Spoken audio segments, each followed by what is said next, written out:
मेरी अम्मी रोज़ाना रोती है। मेरी छोटा भाई रोज़ाना अम्मी से पूछते हैं पापा कहाँ है, पापा कहाँ है। अम्मी नहीं जानती है, मैं उनको कैसा जवाब दूँ। हम लोग इंतज़ार में बैठे हुए हैं, उनके छोटे छोटे बच्चे, उनकी माँ बहन बीवी उनके इंतज़ार में बैठे हैं। रोज़ एक आस लगा के दिन गुजारते हैं, कल हमारे अब्बू आएंगे, हमारे भाई आएंगे, हमारे कज़न आएंगे, लेकिन उनका कोई अता पता नहीं है। 2 साल गुजरने के बावजूद मेरे भाई का अब तक कुछ पता नहीं कि वो कहाँ है, किस हाल में है, उसे किस जुर्म के लिए लापता किया गया है।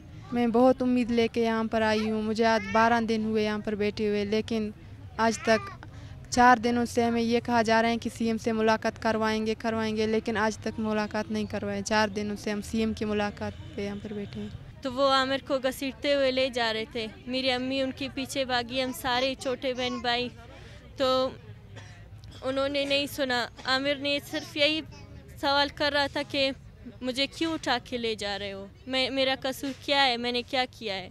लेकिन उन्होंने उसकी बात नहीं सुनी और उसको घसीटते हुए ले गए। स्टूडेंट है, पॉलिटेक्निक कॉलेज में पढ़ रहा था, 2nd ईयर का। उसी दिन छुट्टियों के लिए आया हुआ था।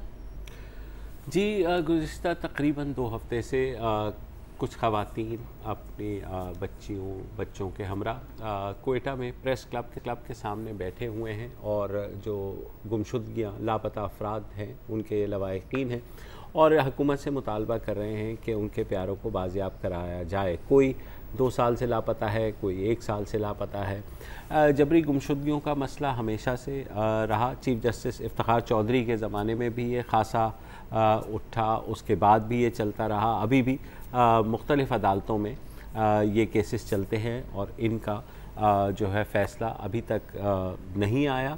तो हमने सोचा कि हम जो इंसानी हकूक़ की वज़ीर हैं श्री मज़ारी साहिबा, जिन्होंने हाल ही में ट्वीट्स किए हैं इस बारे में कि जबरी गुमशुदगियों का मसला हल होना चाहिए।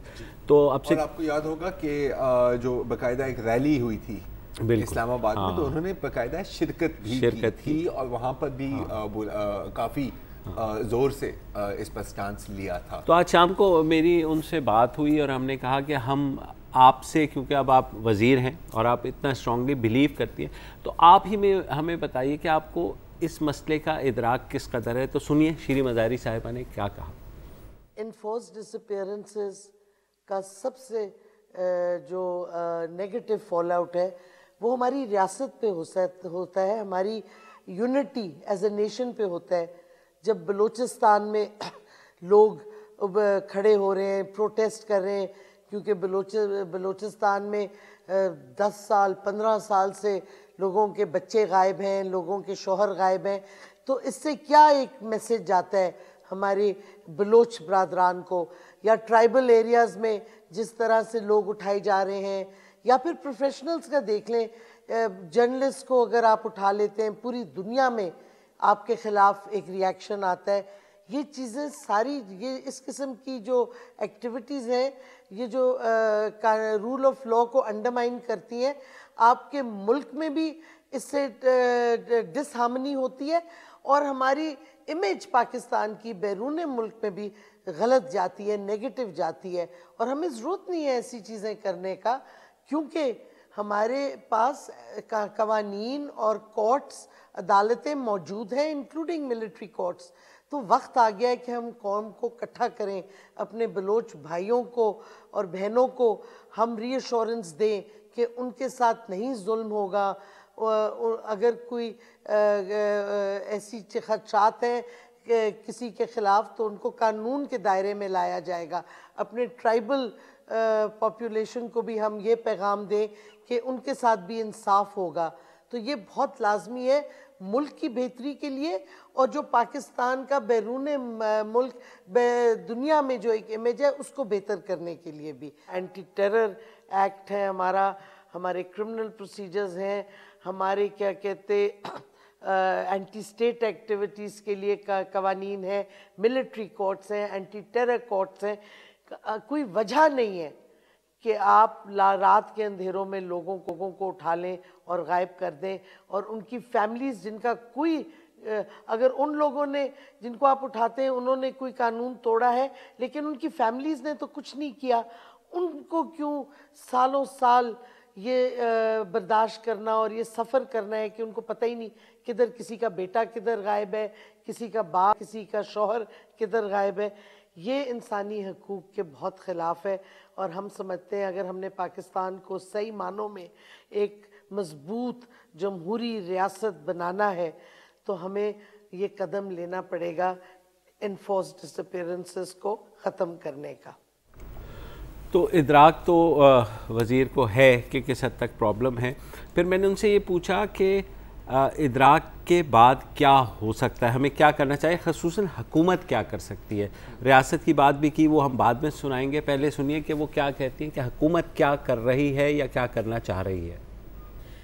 मिसिंग पर्सनस का इशू पाकिस्तान में बहुत बड़ा इंसानी हकूक़ का एक इशू है और ये 9/11 के बाद बहुत ज़्यादा इम्पोर्टेंस इसने हासिल की है क्योंकि हम एकदम से ये एक रेगुलर पॉलिसी रियासत की बन गई थी कि लोगों को उठा लेना, रात के अंधेरों में गायब कर लेना।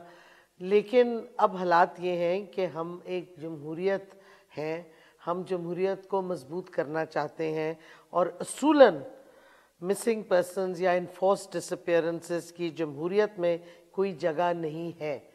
हमने अपने कवानीन को दुरुस्त करना है, हमने सारे स्टेक होल्डर्स को लेके चलना है और ये बिल्कुल दुरुस्त है कि नई हुकूमत के आने से डिसअपीयरेंसेस ख़त्म नहीं हो गए, लोग उठाए गए हैं, उठाए जा रहे हैं और हमें इससे सख्त तशवीश है।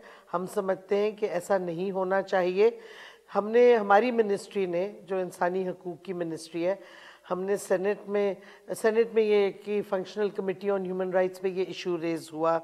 एक national commission on human rights ने एक बिल भी कानून का बना के पेश किया है सेनेट में की कमेटी को, जिसमें ये इशू को इलीगल बनाने के लिए वो है।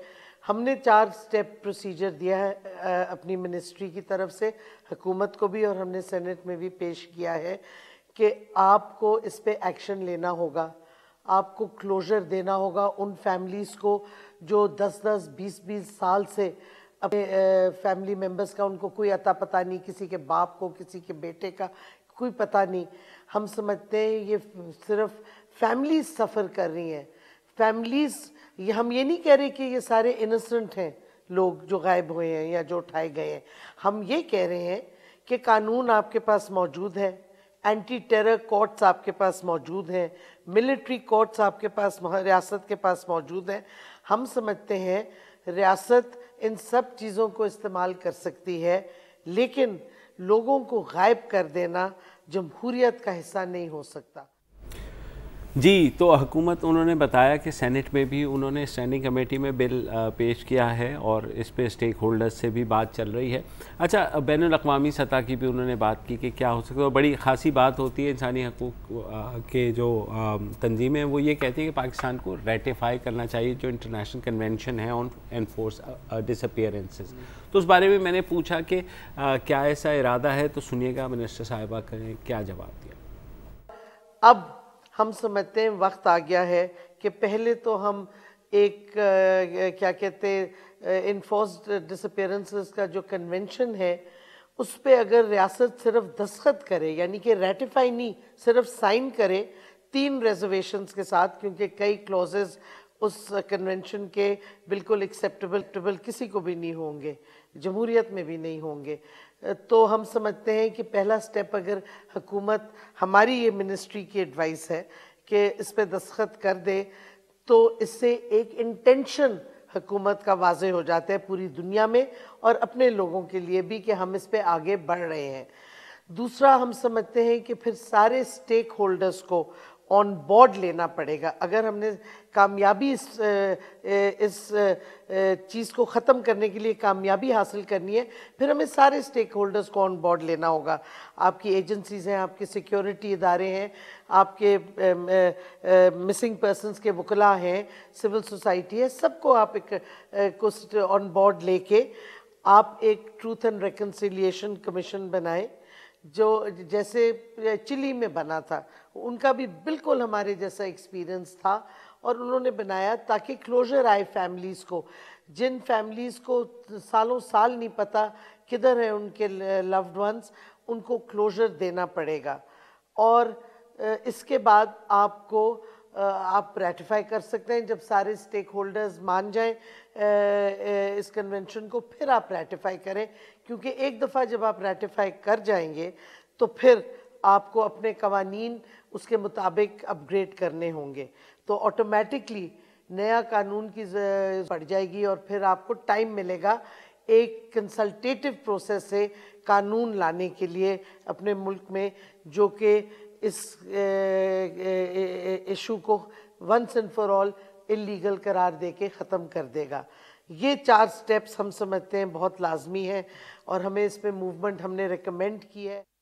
मेरे ख्याल में इम्प्रेस्ड, और अपने मुझे ये बात नहीं करनी चाहिए, लेकिन जब भी हमने मिसिंग पर्सन्स पर बात की है और माना कि बहुत कम की है और यह है बहुत इंतहाई सेंसिटिव इशू है, लेकिन बहुत ही सुलझे हुए अंदाज में कंप्लीट उन्होंने जो है कंप्लीट के क्या करना चाहिए, क्या मसला है, क्या करना चाहिए और इवेंचुअली क्या होना चाहिए। हाँ, अब इसमें यह है ना कि जी देखिए, कुछ हकीकत है एक कि 9/11 से आप ले लें, हम एक वॉर सिचुएशन में रहे हैं और अक्सर ये एक डर्टी वॉर रही है, और जब डर्टी वॉर में आप खेलते हैं तो गेम भी सारी डर्टी हो जाती है। और जहाँ तक आप मतलब, और एक नेचुरल चीज़ होती है कि अगर आप सिक्योरिटी सर्विसेज में हो इस तरह के दौर में, आप हर एक बंदे को शक की निगाह से देखते हैं, आप अपने घर वालों को भी शक की निगाह से देखते हैं, लेकिन कभी कभी जब आप इसमें बहुत आप आगे बढ़ जाए तो आप वहाँ भी दुश्मन देख रहे होते हैं जहाँ पर दुश्मन होते नहीं हैं,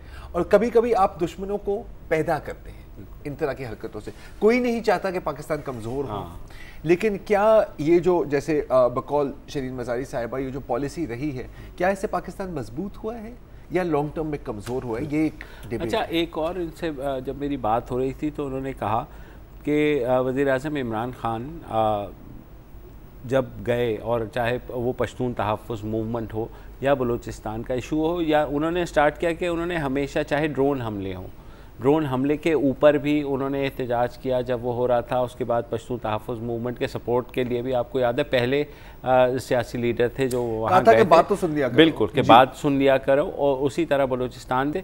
तो आई एम होपिंग कि जिस ट्रूथ एंड रिकन्सिलिएशन कमीशन या जिस क्लोजर की ये बात कर रही हैं, ये इस हुकूमत में रह करके उस चीज़ को आगे भी और मंतकी अंजाम तक इस सारे इशू को पहुँचाएंगी, और जितने गुमशुदा अफराद हैं वो इंशाल्लाह वापस आएंगे, जो अदालतों को मतलूब हैं वो अदालतों में उनके केस चलेंगे। और एक इस वक्त वक्फ़ा लेते हैं, वक्फ़े के बाद इसी इशू के ऊपर दोबारा बात करेंगे।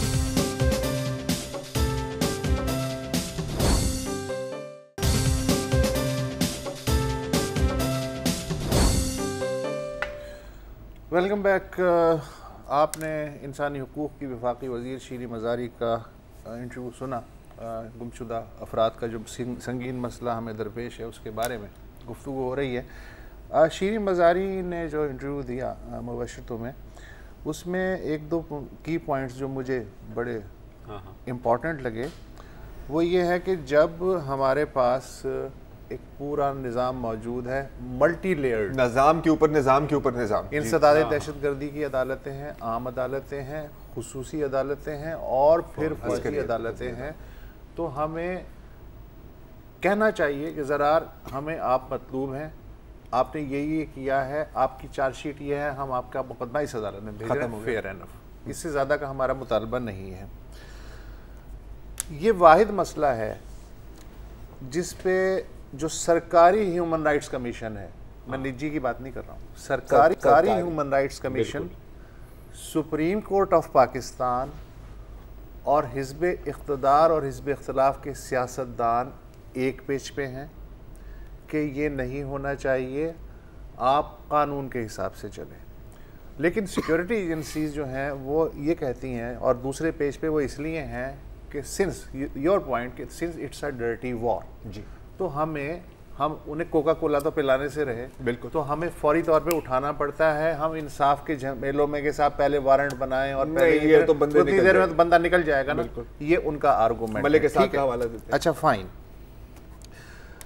मसला ये है कि ये बात मैं मान लेता हूँ सिक्योरिटी एजेंसीज की कि जी डर्टी वॉर में डर्टी टैक्सीज इस्तेमाल होती है, मजबूरी होती है, लेकिन भाई जब वो ज़माना होता है उस वक्त ठीक है आपने इस्तेमाल की, लेकिन फिर एक ज़माना आता है कि आपको रोल बैक करना पड़ता है, तलवार को वापस आप उसको जो बॉडी पॉलिटिक है जी कानून की, उस रियासत की, उसका हिस्सा नहीं बनाते, मुस्तकिल बुनियादों पे आपको रोल बैक करना पड़ता है। क्या क्या मिसाल दूं, तुर्की जी, कुर्दों का मसला जब 80s और 90s में बहुत ब्लूम पे था, डर्टी वॉर थी, वहाँ जो है मिसिंग होते थे लोग, ठीक है, एक्स्ट्राजुडिशियल किलिंग्स। आज ऐसा नहीं है, आज वहाँ पाबंदियाँ हैं, लेकिन वो हैं कि गिरफ्तार करते हैं और बताते हैं कि साहब आपके खिलाफ ये अंदर कर दिया, सहाफ़ियों को अंदर कर देते हैं, लेकिन बताते हैं कि जी हमने अंदर कर दिया, वो रोल बैक किया उन्होंने। इंडोनेशिया, ठीक है, सबसे प्राइम एग्जाम्पल, तकरीबन 30 साल तक वहाँ डर्टी वॉर चलती रही, लेकिन एक वक्त ऐसा आया कि उन्होंने कहा कि अब हमें इसकी ज़रूरत नहीं, हम रोल बैक कर रहे हैं। श्रीलंका हमारे हमसाये में तीसरी मिसाल, नेपाल चौथी मिसाल है, लैटिन अमेरिका, सेंट्रल अमेरिका, जहाँ से ये लानत चली जी, लेकिन आज आप देख ले कि उन्हें ज़रूरत नहीं है। लिहाजा जब आप ये कहते हैं कि हमने दहशतगर्दी की कमर तोड़ दी है, और वाकई अब आप देखें कि अगर आप 2009 या 8 के मुकाबले में आज देखें तो यार आखिरी दहशतगर्दी या खुदकुश हमला कब हुआ था? दिन में 4-4 ब्लास्ट होती थी यार। तो जब ये हो गया तो फिर उस हिसाब से वो जो आपकी जो सो कॉल्ड टैक्टिक्स हैं उनको भी रोल बैक करने की ज़रूरत है।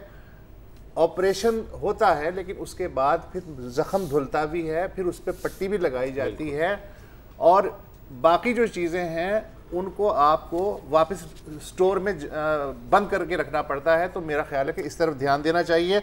आखिरी जो बात इन्होंने की जी, तमाम स्टेक होल्डर्स जब तक एक पेज पे नहीं आएंगे, ये बहुत बड़ी बात हम जो जबरी गुमशुदगी के खिलाफ बैन अल-अक़वामी कन्वेंशन है उस पर दस्तखत नहीं करेंगे। अभी जैसे SP ताहिर दावत 7 अक्टूबर नवंबर से जी गायब है, खबरें भी आई हैं, खबरें भी आई हैं और कभी तक तस्दीक नहीं हुई। मैं आपको लोगों को बता दूं, आप अपने अवाम को दुश्मन ना बनाओ, क्योंकि जो आपके जो वाकई जो दुश्मन है, और दुश्मनों की कोई कमी नहीं जी, अंदरूनी और बैरूनी, वो फिर इसको वफादारी से पैदा होती है। खौफ से भी आप वफादार रख सकते हैं लोगों को, और दिल के साथ भी वफादार रख सकते हैं। चॉइस इज योर्स जी। और खौफ जब टूटता है ना, जब हट उतर जाता है ना बॉस, तो फिर लोग फटते हैं, बिल्कुल, एंड दैट इज डेंजरस। और दूसरा, एक खातून शुरू में कह रही थी कि 4 दिन से हमें कहा जा रहा है कि चीफ मिनिस्टर आएंगे, तो कोई मिनिस्टर अभी तक ये जो एहतजाज हो रहा है वहाँ नहीं गया है, ना ही उन्होंने जाकर के बात की। तो मेरे ख्याल में चीफ मिनिस्टर जाम कमाल को जाना चाहिए इन लोगों के पास, और जाकर के इन्हें यही एश्योरेंस दिलानी चाहिए जो श्री मजारी कह रही है, और काफ़ी है, लेकिन सिर्फ BNP का एक वफ्द गया था, बाकी कोई जमात जो है वहाँ नहीं गई। तो सियासी जमातों का अगर आप कंसेंसस बिल्ड करने की बात करें तो बिल्कुल आपको अपने वफूद, जिस तरह इस्लामाबाद में हमने नकीबुल्लाह महसूद के कत्ल के बाद देखा कि तमाम जमातें गईं, उन्होंने अपना वेट डाला उनके पीछे कि हाँ हम करेंगे, आपकी सपोर्ट करेंगे। उसी तरह बलूचिस्तान देखें, बलूचिस्तान का मसला इतना संगीन है, ख़ासतौर पे हाँ मीडिया जिसमें हम भी शामिल हैं, कि बिल्कुल इग्नोर करते हैं, सिर्फ सरफ नज़र भी करते हैं, लेकिन बलूचिस्तान के लोगों का ये अलमिया भी है।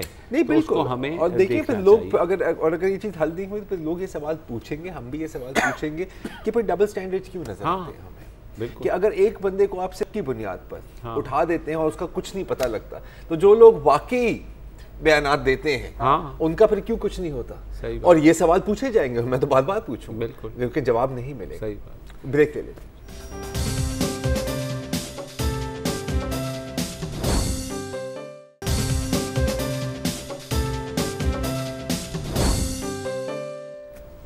Welcome back. मेरे बचपन की बात है, अब तक सुनता आ रहा हूँ मैं, एक मुहावरा है, नीम हकीम खतराए जां, नीम मुल्ला खतराए ईमान। ठीक। 10 रोज़ पहले का ये वाक़या है कि चिन्योट का एक गांव है चक नंबर 136, वहाँ इमाम मस्जिद हैं मियाँ खालिद बशीर। एक शिया खातून की वहाँ वफ़ात हो गई तो उसकी नमाज जनाजा में गांव के लोगों ने शिरकत की, जैसा कि तरीक़ा है। तो इमाम मस्जिद मियाँ खालिद बशीर साहब ने ऐलान किया कि जिन जिन लोगों ने इस खातून की नमाज जनाजा में शिरकत की है वो मुसलमान नहीं रहे और उनके निकाह टूट गए हैं, लिहाजा उन्हें दोबारा कलमा पढ़ना पड़ेगा और अपने निकाह की तजदीद करवानी पड़ेगी। कि कन्फ्यूजन फैल गया। इमाम मस्जिद, ये BBC की फ़रज जावेद की ने भी एक इस पर रिपोर्ट की, इमाम मस्जिद एक फ़तवा भी कहीं से ले आए बहुत खूब अपने हक़ में। तो उसके बाद गांव वालों ने बात मान ली और फिर उसके बाद क्या हुआ ये गांव वालों से पूछा गया तो गांव वालों ने ये बताया। नदीम अब्बास हूँ, मेरी वारदा जरीना बीबी और उसका नमाज जनाजा जो है हमारे इमाम मस्जिद ने नहीं कराया और हमने अपने गांव के साथ गांव में मच्छियाँ वाला उसका जो इमाम मस्जिद है उसको बुलाया, उसने जनाजा कराया और उसका नाम है काशिफ शाह। खालिद बशीर ने यह कहा कि निकाह दोबारा कराया जाए और फिर तकरीबन आधे हमारे गाँव के जो लोग हैं उन्होंने दोबारा निकाह करवाया है। कोई इद्दत नहीं, तकरीबन 40 से भी पहले उन्होंने जो है ना निकाह दोबारा कराया है। ਪਿੰਡ ਦੇ ਵਿੱਚ ਸਾਡੀ ਜ਼ਰੀਨਾ ਫੌਤ ਹੋਈ ਤੇ ਮੀਆਂ ਉਸਤਾਦ ਹੈ ਸਾਡੇ ਪਿੰਡ ਦਾ ਇਮਾਮ ਮਸਜਿਦ ਉਸ ਜੀ ਆਖਿਆ ਕਿ ਜਿਨ੍ਹਾਂ ਪੜਿਆ ਨਾ ਜਨਾਜ਼ਾ ਉਹਨਾਂ ਦੇ ਜੀ ਨਿਕਾਹ ਟੁੱਟ ਗਏ, ਦੁਬਾਰਾ ਨਿਕਾਹ ਕਰਾਇਓ ਤੇ ਆਪਣੇ ਦੀਨ ਤੇ ਆ ਜੀ। ਫਿਰ ਬਹੁ ਬੰਦਿਆਂ ਦੇ ਉਸ ਨਿਕਾਹ ਕੀਤੇ, ਜ਼ਿਆਦਾ ਬੰਦਿਆਂ ਦੇ ਮੇਰਾ ਮਾਮਾ ਹੈ मम्मा ओदा उस निकाह किया, मेरा मुलेर है मन्नू मियाँ हसन को बड़ा ओदा आउन जाने ओदा उस निकाह किया, लंबा रें दो जुल्ला मुर्ता उन्हों का निकाह उस किया, फिर पहली लाम सारी दे जी उस निकाह किते। मेरे 4 बच्चे न, शादी साडी पहले हुई है ते उस तो बाद उस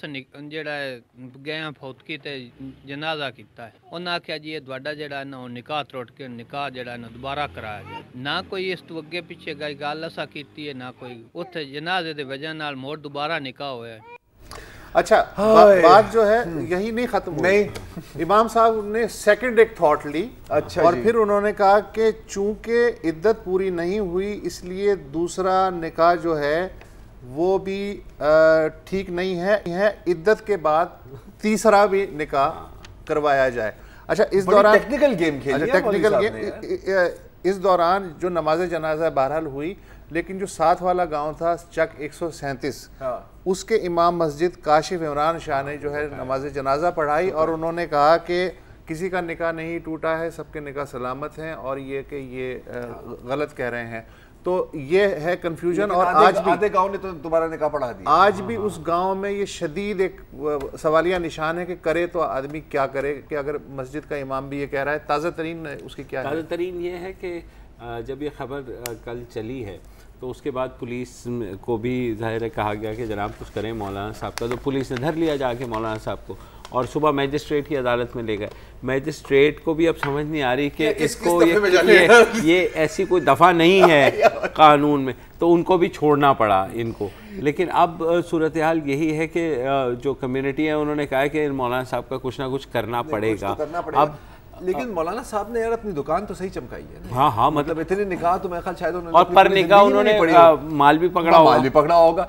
तो यार लेकिन पता है खौफ आता है, मतलब देखिए यार एक तो मतलब सर पकड़ने का दिल भी चाहता है कि यार दीवार में मारे, लेकिन खौफ भी आता है कि यार लोगों को कितनी आसानी से आप गुमराह कर सकते हैं। ठीक है, और फिर हम कहते हैं कि यार ये जो सारे लोग निकल आते हैं कि पता कुछ होता नहीं है लेकिन सर तन से जुदा, सर तन से जुदा, ये कहाँ से आते हैं? तो फिर यहाँ से ही आते हैं ना। अच्छा मुझे ना ज़ियाउल हक का ज़माना याद आ गया जब एक ड्रामा था समीना पीरज़ादा और उस्मान पीरज़ादा का, जिसमें उस्मान पीरज़ादा समीना पीरज़ादा को ड्रामे में तलाक दे देते हैं। हाँ। उसके बाद मौलाना साहिबान ने कुछ ने फतवा लगा दिया कि जनाब ये तो तलाक हो गई है, अब आपको दोबारा करना पड़ेगा। वो इतना बड़ा इशू बन गया मुझे याद कि उन्हें आकर के कहना पड़ा कि ये तो ड्रामा था। उन्हें कहा ड्रामा क्या मतलब है यार, आपने तो तलाक दी है तो आप तलाक होती है, ड्रामा हो या ना हो। एग्जैक्टली।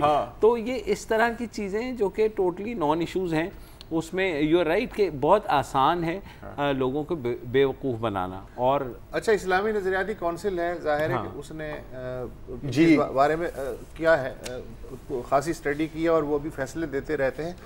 ये आज तक मैंने कहीं नहीं सुना कि जनाब किसी की नमाज जनाजा पढ़ने से निकाह टूट सकता है? नहीं, ये अच्छा, अब जाहिर है कि आदमी कॉमन सेंस से भी काम लेता है कि यार ये बात आपने कह तो दी है, ठीक है, आपका मैं एहतराम करता हूँ, लेकिन मुझे कुछ बात ये हजम हो नहीं रही है।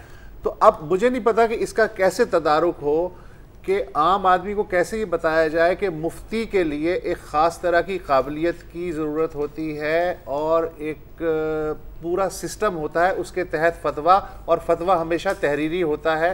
हर आदमी ज़बानी अगर बात करना शुरू करे फिर तो घटिया खड़ी हो जाएगी ना। नहीं समझा सकते, लेकिन आप समझा नहीं सकते, नहीं समझा सकते। देखें चक नंबर जो भी है ये वहाँ पर ज़्यादातर जो तादाद है वो अनपढ़ लोगों की है ना। तो मौलाना साहब अगर लेट्स से कोई अरबी में लिखा हुआ कुछ भी ले आए, ये आ गया मेरे पास खत्म। नहीं, अगर पढ़े लिखे, ये अनपढ़ की बात नहीं है, पढ़े लिखे भी जाहिर है कि वो यकीन करेंगे। वसत भाई पता है मसला क्या है? आपने बात की कॉमन सेंस की, और जैसे कहते हैं there is nothing common about, और इसी बात पर मेरे ख्याल है कि एक ब्रेक ही ले लेते हैं।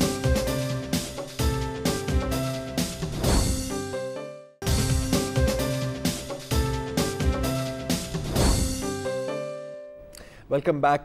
कल रात जब ये प्रोग्राम करके हम घर की तरफ जा रहे थे तो एक ख़बर पढ़ी कि स्टैनली मार्टिन लीबर, जिनको दुनिया स्टैन ली के नाम से जानती थी, वो अमेरिका के एक हस्पताल में फौत हो गए। 95 साल की उम्र थी। शायद आप स्टैन ली का नाम आपने नहीं सुना हो या आप उनकी शक्ल को ना पहचानते हो, लेकिन आप उनके काम और उनके बनाए हुए जो किरदार हैं और बल्कि जो उनकी बनाई हुई दुनिया है उससे आप आई एम श्योर फेमिलियर होंगे। ये दुनिया क्या है मैं आपको बता देता हूँ। Avengers, Thor, Spiderman, captain America, iron man, so on and so forth, fantastic four, Hulk, जिनको इनके बारे में पता ही नहीं है तो कम से कम किसी स्कूल के बस्ते या पेंसिल बॉक्स या स्टिकर कहीं ना कहीं आपने देखा होगा। ये सारे जो किरदार हैं और ये जो सारी कॉमिक बुक्स हैं ये स्टैन ली की ही बनाई हुई हैं या इनके बनाने में उनका कोई ना कोई किरदार रहा है, क्योंकि ये मार्वल कॉमिक्स जिसके अम्ब्रेला के नीचे ये सारी कॉमिक्स बनती हैं, ये उसके एडिटर इन चीफ और पब्लिशर और चेयरमैन भी रहे हैं। आजकल फिर कॉमिक्स से काम शुरू हुआ और आ गया फिल्मों तक, और आपने देखा होगा कि पिछले 10 सालों में सुपर हीरो फिल्म्स की एक भरमार आई है, कैप्टन अमेरिका से लेकर अब इन्फिनिटी वॉर्स तक, और इतनी कामयाबी शायद किसी फिल्म फ्रेंचाइज में मैंने अपनी ज़िंदगी में तो नहीं देखी, क्योंकि एवेंजर्स इन्फिनिटी वॉर की जो किस्त आई है अभी तक $2.5 बिलियन कमाई है उस मूवी ने, almost one of the highest grossing movies. और स्टैनली के शौक था कि हर एक जो मार्वल की मूवी थी उसमें उनका एक कोई 5-6 सेकंड का क्लिप होता था, कहीं कोई बाबा घूम रहा है तो स्पाइडरमैन किसी के साथ लड़ रहा है, and so on and so forth. बहुत कामयाबी हासिल हुई, लेकिन शुरुआत बहुत ही हम्बल थी। 1939 में पहली नौकरी ली, $8 मिलते थे हफ्ते के, और उनका काम क्या था बेसिकली, आजकल हम कहेंगे पीएन या ऑफिस बॉय, अमेरिका में कहते हैं गोफर। गोफर का मतलब क्या है कि यार go for coffee, go for a sandwich. तो यहाँ से उसने काम शुरू किया, फिर उसकी एक कहानी छपी और फिर बढ़ते गए एंड फाइनली इतनी सक्सेस आई। और अच्छा, पर्सनल लाइफ भी, जो बहुत ज़्यादा फेमस और सक्सेसफुल पीपल होते हैं आपको पता है कि उनकी पर्सनल लाइफ अक्सर सही नहीं होती। एक ही शादी थी, 2 बच्चे हैं, 70 साल तक उनकी शादी चली है, जो भी मेरा ख्याल है कि एक कारनामा है, एक रिकॉर्ड है। मैं लेकिन थोड़ी सी एक पर्सनल बात करना चाह रहा हूँ स्टैनली के बारे में, क्योंकि बहुत अफसोस हुआ, खुशी भी हुई क्योंकि इतनी सक्सेसफुल लाइफ रही है, कि हम सब पर और मेरे पर ख़ास तौर पर इनका क्या असर रहा था, इनके कॉमिक बुक्स का। कभी कभी बचपन में जब आप मतलब, और हम जाते थे सदर में ओल्ड बुक स्टोर में, हम ढूंढते थे कॉमिक्स, वहाँ से ख़रीदते थे, फिर घंटों घर पे बैठ के दोस्तों के साथ पढ़ते थे, हम एक्सचेंज भी करते थे, तुम्हारे पास ये इशू है तो मुझे दे दो। और अजीब बात है कि हमें पता भी नहीं था उस वक्त, हम तो एंजॉय कर रहे थे कि हम कितना कुछ सीख रहे हैं। और मैं कुछ आपसे साथ शेयर करना चाहता हूँ कि जैसे स्पाइडरमैन को देख लें, ठीक है, अब है तो सुपर हीरो पूरी, और मतलब ऐसी पावर्स हैं कि हम सब चाहेंगे कि हमारे पास भी ऐसे हो, यहाँ से छलांग मारी तो बिल्डिंग पे चिपक गए, वेब मारी यहाँ से निकल गए। अच्छा, इंटरेस्टिंग बात उसकी ये थी कि हमेशा सेंस ऑफ ह्यूमर और जोक करना है उसने। अच्छा जोक क्यों करता था? क्योंकि असल में अंदर से वो खौफ ज़्यादा था कि यार मुझे गोली लग जाएगी, मैं मर जाऊंगा, तो वो टेंशन काटने के लिए जोक करता था। जैसे कभी कभी हम भी कोई सीरियस टॉपिक कर रहे होते हैं तो हमें पता है कि हम सीरियसली बात नहीं कर सकते, मजाक कर लो, ठीक है, अंदर से रो रहे होते हो लेकिन मुंह पे मुस्कुराहट होती है, इसकी ये थी।